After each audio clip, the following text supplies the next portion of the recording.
Hello, আসসালামু আলাইকুম রহমতুল্লাহ guides. আমি আজকে আপনাদেরকে একটা ইতিহাস তুলে ধরবো। এটা দক্ষিণবঙ্গের ঐতিহাসিক নাজিরপুর থানার কলারদুয়ানিয়া বাজার। এটা এই যে নদীটায় দাঁড়িয়ে আছে, এই যে নদীটা আপনারা দেখতে পারতেছেন, এটা আপনার ওই ঐতিহাসিক একটা নদী। এই নদীটা আপনার একেবারে এখান থেকে দক্ষিণবঙ্গ থেকে উত্তরবঙ্গে এইভাবে গেছে। এই যে দেখা যাচ্ছে এখান থেকে এইভাবে আপনার চৌমোহনা হয়ে পয়সারহাট, একেবারে বরাবর পয়সারহাট হয়ে আরও উত্তরবঙ্গ ওদিকে আপনার সিলেটের এদিকে বসছে এই নদীটা।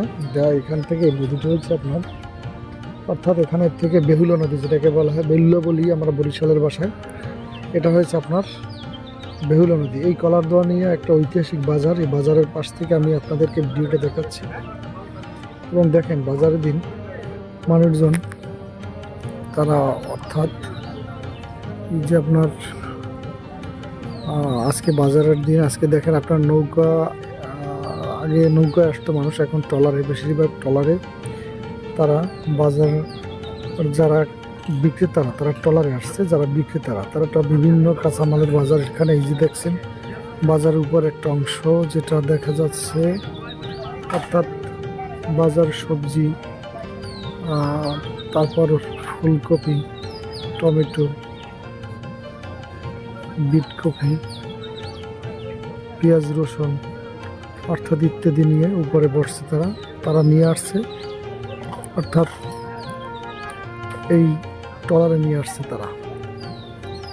এটা আসলে যেভাবে নিয়ে যায় আনন্দের সহিত এই বাজারটা ঐতিহাসিক একটা কলারদুয়ানিয়া বাজার। এই বাজারে আপনার মানুষরা তারা ভিড় করে, বিকেল দিকে বাজার মেলে ওই পাশে, মানে বাজারের পশ্চিম সাইডে ওইখানে তারা, অর্থাৎ মাছ বাজারটা বসছে। এটা দুপুরের পর মিলে এবং অনেক পুরাতন একটি বাজার। বিভিন্ন মানুষ বিভিন্নভাবে আসে তারা। এখানে দেখা যাচ্ছে যে এই নদীটা এপার ওপার একটা খেয়া আছে যেটা ট্রলারে পার হয়। আমি ঠিক খেয়াঘাটে দাঁড়িয়ে, অর্থাৎ খেয়া বরাবর ওপার থেকে দেখা যাচ্ছে যে মানুষজন তারা ট্রলারে উঠতেছে। এখান থেকে আপনার বিভিন্ন একটা টাইমে দেখা যায় ঢাকার লঞ্চ, আমাদের দক্ষিণবঙ্গের মানুষ এখান থেকে ঢাকার লঞ্চ এখান থেকে উঠতে পারতো, এখন চলাচল বন্ধ, এখানে ঢাকার লঞ্চ এখন আর চলে না। এই যে ঐতিহাসিক একটা বাজার, এই বাজারটায় মেলে দুপুরের পরে।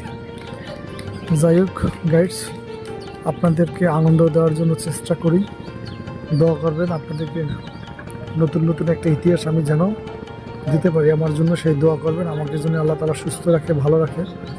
আপনারা সবাই সুস্থ থাকেন, ভালো থাকেন আল্লাহর রহমতে ইনশাআল্লাহ। গাইস ভালো থাকবেন, আল্লাহ হাফেজ।